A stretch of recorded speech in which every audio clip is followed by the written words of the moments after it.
He leaned back in his chair and handed the thick Mandarin document to the maid pouring tea.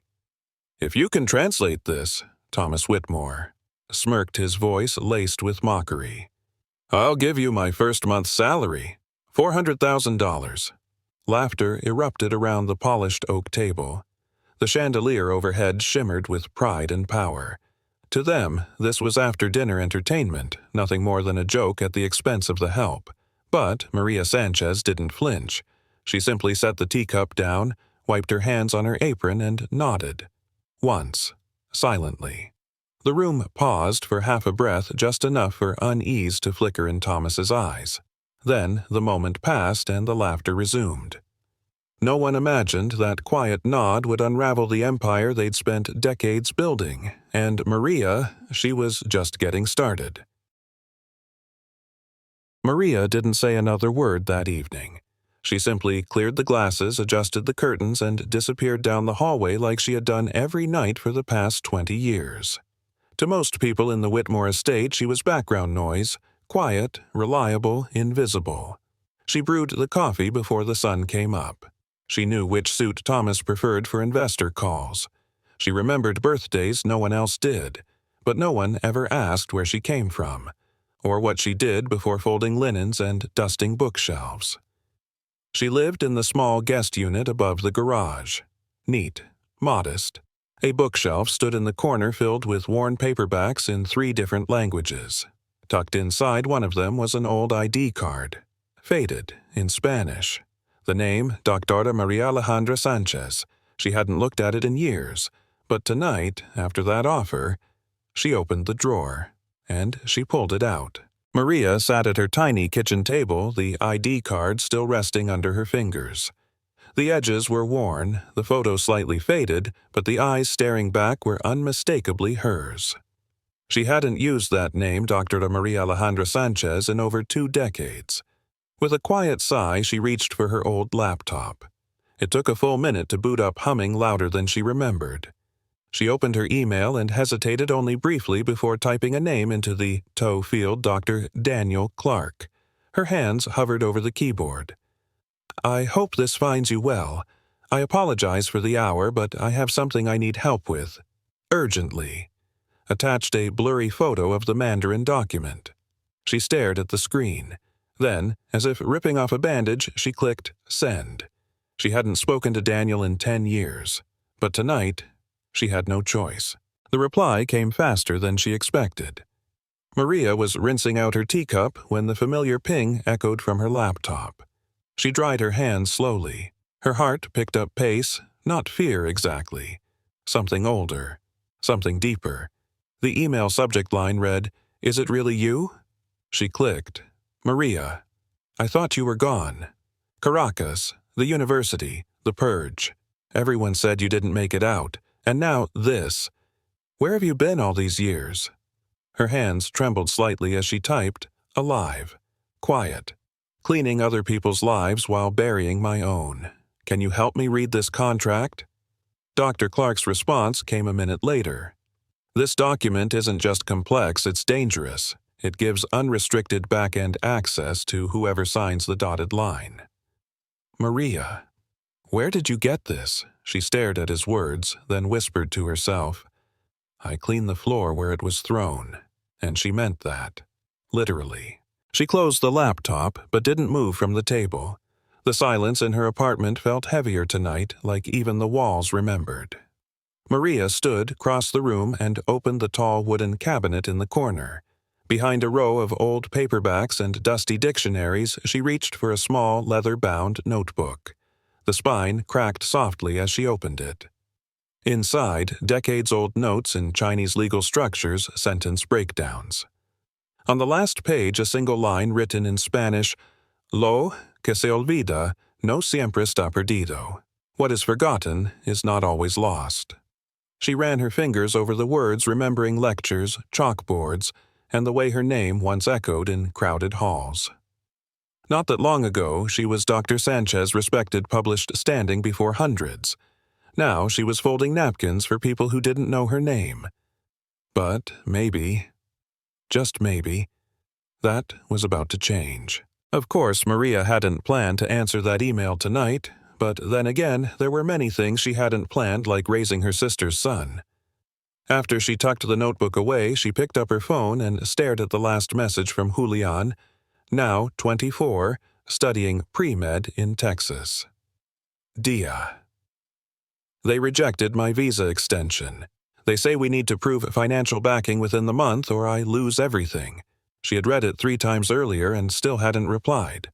Not because she didn't care, but because she did. "I'm trying, mi amor," she whispered to the screen. "I just need time, and maybe a miracle." The check Thomas Whitmore had joked about. It wouldn't change her life, but it might just change his. Julian had never asked for anything. But she remembered what it felt like to lose everything overnight. She wouldn't let that happen to him, not if she could help it. Later that night, when the city finally fell asleep, Maria turned on the single lamp in her living room. The light was soft, like everything else in her apartment, but her focus was razor-sharp. She printed the scanned pages, laid them out carefully on the kitchen table, and reached for her glasses. This wasn't just Mandarin. It was legal Mandarin laced with technical terms from quantum computing and data encryption dense enough to trip up most full-time translators. But not her. Not the woman who used to lecture on this very topic in Caracas before things fell apart. Clause 4.7. Hidden transfer of IP rights, she murmured. She circled it. Line by line, page by page, she worked. No music, no noise, just the steady scratching of her pen and the low hum of the refrigerator. Outside, the world slept. Inside, she was quietly rewriting the fate of an empire. It was somewhere around 2:30 a.m. when Maria paused. Her eyes narrowed at a sentence buried in the fine print. The phrasing was vague, cleverly so. Joint infrastructure access granted upon system integration. To most people, it might sound harmless, but Maria had seen this trick before. Access, she whispered. Not shared. Unrestricted. Her pen moved faster now. She flipped pages, scanning margins filled with diagrams and acronyms only a specialist would notice. There it was, Clause 6.3, a backdoor key coded into the hardware. If signed, the Chinese partner wouldn't just collaborate. They'd own the core. Maria sat back for a moment. No one in the room who laughed at her had read this far, not even the lawyers, probably. She pulled a fresh sheet from her printer and began annotating critical vulnerabilities. Recommend immediate review. This wasn't just a translation anymore. This was a warning. By 6:30 a.m., the translation was done. Printed, stapled, annotated with quiet precision. Maria allowed herself 20 minutes of rest, half sitting, half listening to the city wake up. Then, as always, she dressed in her uniform, tied her hair back, and returned to the Whitmore estate. The front gate buzzed open like any other day. Inside, nothing had changed. The marble floors gleamed. The kitchen smelled of dark roast. Upstairs, muffled voices hinted at lingering hangovers. Maria prepared the breakfast bar with her usual efficiency bagels warmed just right. Eggs soft-boiled the way Mr. Whitmore liked them. To anyone watching, she was the same woman they'd known for 2 decades. But folded neatly in her canvas tote bag right next to a pack of tissues and a worn rosary sat 2 documents that could dismantle a billion-dollar deal. She had scrubbed floors for years. Today, she had scrubbed a contract clean. It wasn't until nearly 11 a.m. that Thomas Whitmore finally came downstairs. Still in his pressed silk robe, coffee in hand, he rubbed his temples like a man recovering from too much champagne and too little self-awareness. His friends lingered in the living room, half watching stock tickers scroll across the TV. He spotted Maria restocking the breakfast counter and chuckled. "Ah, our linguist in residence," he said with a grin. "Don't worry, Maria. We all knew it was a joke. You can toss that paper whenever." She turned, calm as ever, and replied softly, "Actually, I've finished the translation, Mr. Whitmore." The room stilled just for a second. Even the stock ticker on the screen felt like it slowed. Thomas blinked, unsure if he'd heard correctly. But Maria didn't elaborate. She simply reached into her bag and held up a neatly labeled folder. She had said it plainly, but it landed like thunder. Maria placed the folder gently on the coffee table between the crystal vase and a half-eaten croissant. Thomas looked at it, then at her, and almost laughing picked it up. "You're telling me you translated a technical Mandarin contract overnight?" She didn't answer. Instead, Diane, the CFO, leaned forward, curiosity piqued. She pulled the papers from Thomas's hands. As she read, the amused smile on her face faded line by line. She flipped to page 3, scanned the notes, then flipped back again. Her forehead creased. Wait, Clause 6.3. This gives the partner unrestricted access to our back-end systems. No one responded. The room grew still. One of the junior execs lowered his coffee cup mid-sip. Someone muted the TV without being asked. It was the kind of silence that doesn't happen by accident. Maria stood quietly. She didn't rush them. She had done her part. Now came the seeing. Thomas took the folder back from Diane, scanning the notes with growing disbelief. His fingers tightened around the pages. "How did you—" he began, then stopped himself. He looked up directly at Maria for what felt like the first time in 20 years. "Maria, who exactly are you?" She met his gaze calmly, like someone who no longer had a reason to hide. "I was a linguistics professor," she said quietly, "specialized in East Asian legal translation, taught at the Central University in Caracas." A long pause. Then the regime changed. "The night they arrested half my faculty, I disappeared." Her voice didn't crack. It didn't need to. One of the executives muttered almost to himself, "She's not the maid. She's the firewall." No one laughed this time. Some truths don't shock because they're loud. They shock because they were always right there, and no one saw them. For a moment, no one spoke. So Maria did what she rarely allowed herself to do. She remembered out loud. "They came at night," she said, almost as if telling a bedtime story. "Tore down the library doors first. Took my colleague Luis in front of the students. The room remained still. My office gone. My name stripped.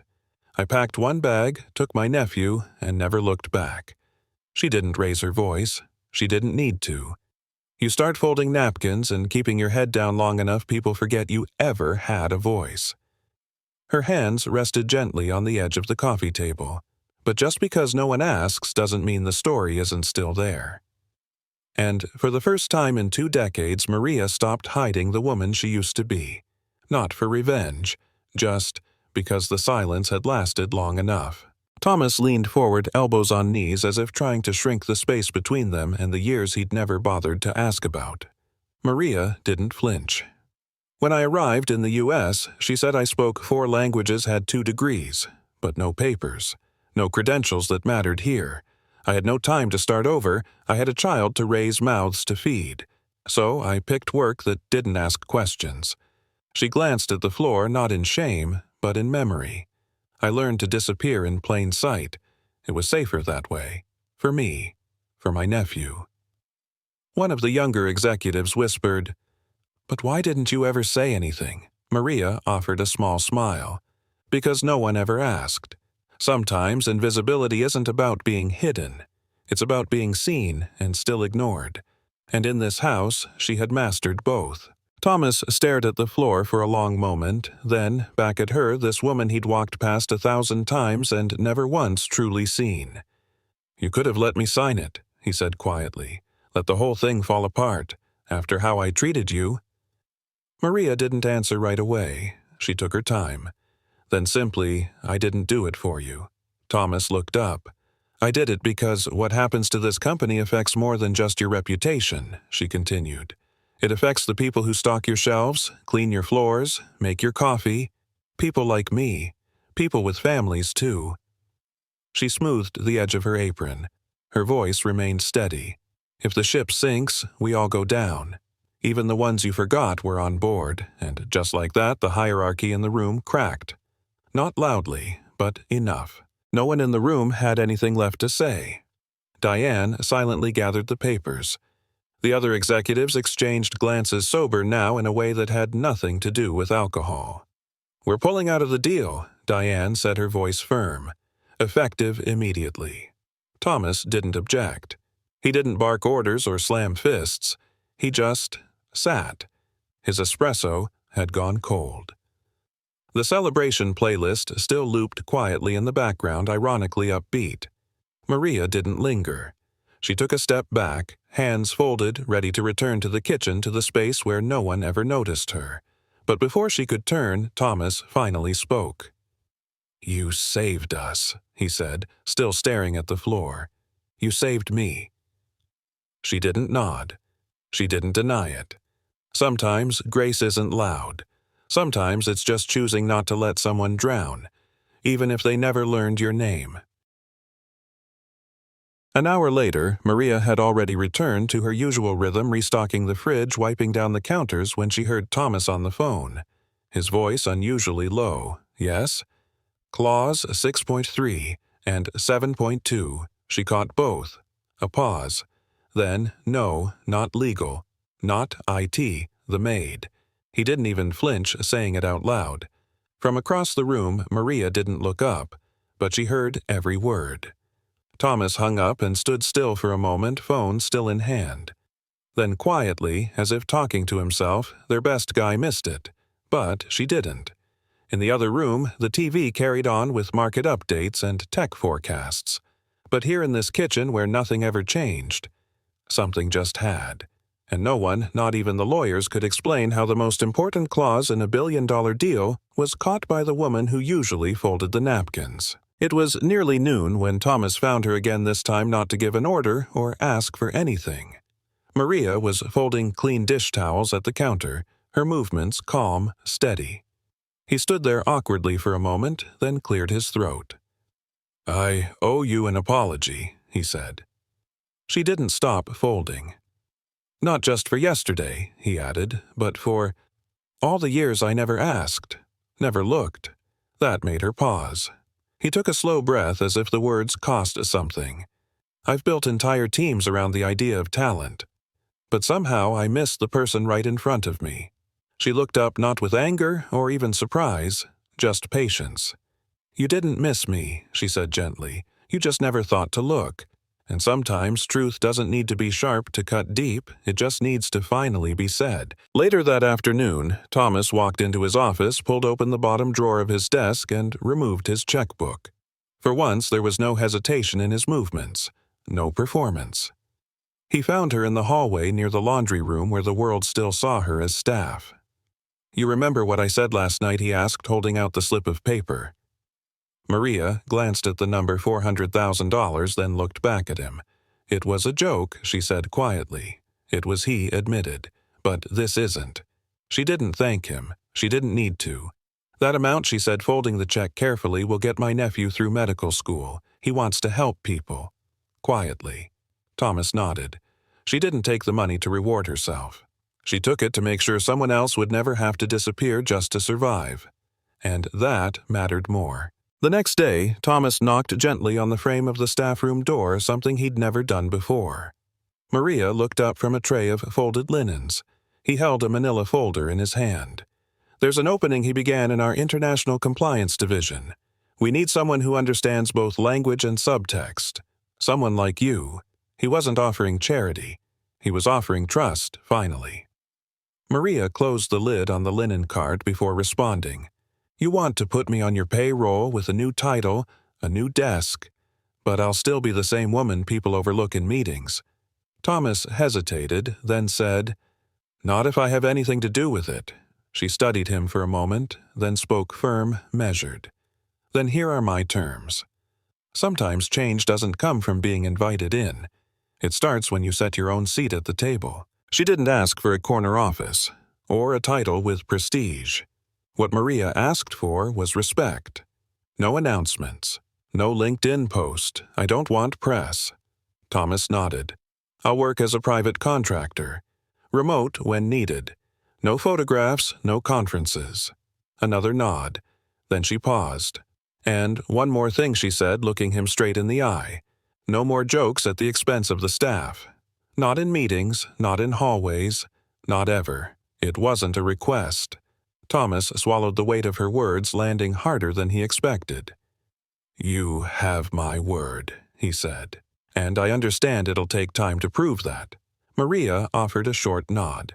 Because real change doesn't need applause, it needs agreement, and this time she wouldn't be stepping into his world. He'd be learning to live differently in hers. 3 weeks later, her first paycheck under the new role was direct deposited more than she'd earned in a full year of cleaning. She didn't move. The little apartment above the corner grocery still smelled of cinnamon and window cleaner. The couch sagged in the middle. The kettle whistled louder than necessary. But it was home. She could have afforded better now. A bigger kitchen. A gated community, maybe. But Maria kept the place the same. Not out of fear, out of choice. People always think new money means new life, she once told Julian. But I like my life. I just wanted it to be safer. Some evenings she'd sit by the window with a cup of tea watching neighbors get home from late shifts, tired but proud. She didn't need to leave her world to prove she'd risen. She just needed it to finally see her clearly. It was a quiet Thursday morning when Thomas knocked on her office door, another habit he was slowly learning. Maria looked up from her screen, surprised. In his hand he held a takeout cup. 2 sugars, splash of milk. "No foam," he said, placing it gently on her desk. "The way you used to make mine." She raised an eyebrow, half amused. "Let's see if you got it right." He sat across from her, no CEO swagger this time. Just a man learning how to be better. The Singapore deal's moving forward. Your revision saved us weeks of legal back and forth. She nodded, taking a slow sip. "This one's not bad," she said. "Still needs work." He smiled. So did she. Sometimes dignity starts with documents. Other times it starts with someone remembering how you like your coffee and getting it almost right. As their meeting wrapped, Thomas reached into his briefcase and pulled out a small, wrapped box. "Just a little something for your door," he said. "Open it when you have a moment." He didn't linger, just nodded and left. Maria waited until the office was quiet again. Then she unwrapped the box slowly, like it might reveal more than just an object. Inside was a brass nameplate. Clean. Simple. Dr. Maria A. Sanchez, Director of International Linguistic Integrity. Beneath it, a handwritten note. Your choice whether to display it. Either way, you are seen now. Maria smiled, not wide, just enough to feel it in her chest. She slid the plate into the bottom drawer of her desk next to her old ID. Because sometimes being called doctor isn't as important as finally having the right to decide when and if you want to be. That night, after dinner and dishes and a few emails more, Maria sat down at her small writing desk. The light was soft, the air quiet. She opened a blank card, the kind she only used for the people that mattered most, and began to write. Dear Enrique, I know you never got to see Julian grow up, but if you had, you'd be proud. He's kind, he listens more than he speaks, and he wants to heal, not run. You'll be glad to know his tuition is paid, no more visa worries. He's going to be a doctor, a real one, in his own name. Maria paused, then added softly, and he won't have to disappear to survive like I did. That was my gift to him, and yours too. She folded the letter and slipped it between the pages of her old notebook. Some messages aren't meant to be mailed. They're meant to be finished. A week later, Maria sat in a meeting with the legal team, this time as part of it. The screen displayed a partnership draft with a Brazilian tech firm. Everyone nodded politely. The lawyers had already cleared it. But Maria didn't speak right away. She just read twice. Then, without raising her voice, she flipped to page 14. This clause, she said, tapping the screen, allows their holding company to claim co-ownership over anything our software touches, even if it's built internally. A pause. It's a linguistic structure, she continued, they've used before in 3 other markets. Quietly. The room stilled. Someone from legal exhaled slowly. We missed that. Maria didn't gloat. She didn't need to. She just clicked her pen closed and said, I'll redraft the language. She wasn't loud.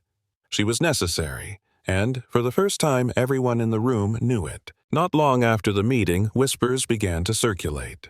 In quiet corners of the corporate world, people talked sometimes with respect, sometimes with disbelief. Have you heard about the ghost translator? Apparently some woman nobody knew was on staff just saved a billion-dollar deal. But Maria remained a mystery. There were no interviews, no press conferences, no grand announcements, just a name that floated through boardrooms and legal circles like a quiet storm. She wasn't looking for fame. She never had. Yet, slowly, the people who once overlooked her began to understand sometimes the most powerful force is the one you never see coming. And the story was only just beginning. Her office was still mostly bare. No trophies, no framed degrees, no sleek inspirational quotes, just books, well-worn, multilingual, and dog-eared. But on one quiet Friday, Maria opened the bottom drawer of her desk and pulled out a photo she hadn't looked at in years. Black and white. Edges soft. The three of them standing beneath a cracked concrete archway. Her, a boy no older than 10, and a man in uniform, his arm protectively around them both. She studied it for a long moment, then chose a small spot on the shelf behind her chair. No explanation, no story offered. But when Thomas visited later that day, he noticed it immediately. "Family?" he asked. Maria nodded once. "The ones who made me who I am, even when the world tried to make me someone else. And sometimes you only need one picture to remind you where your strength began." That night, long after the building had emptied and the lights dimmed in the executive wing, Maria stayed behind. She opened the same notebook she once used to practice Mandarin annotations. The same one she'd nearly burned once during her first winter in the U.S. On a fresh page, she wrote slowly, pen pressed just firm enough to leave an imprint. A title may open a door, but character decides who gets to stay. She paused, then underlined the words. The brass nameplate still sat in her drawer untouched. She hadn't rejected it. She just hadn't needed it yet. Because being addressed as doctor wasn't what made her whole again. What did was knowing that this time she had chosen the silence instead of it being chosen for her, and that made all the difference. On Monday morning, Maria arrived early.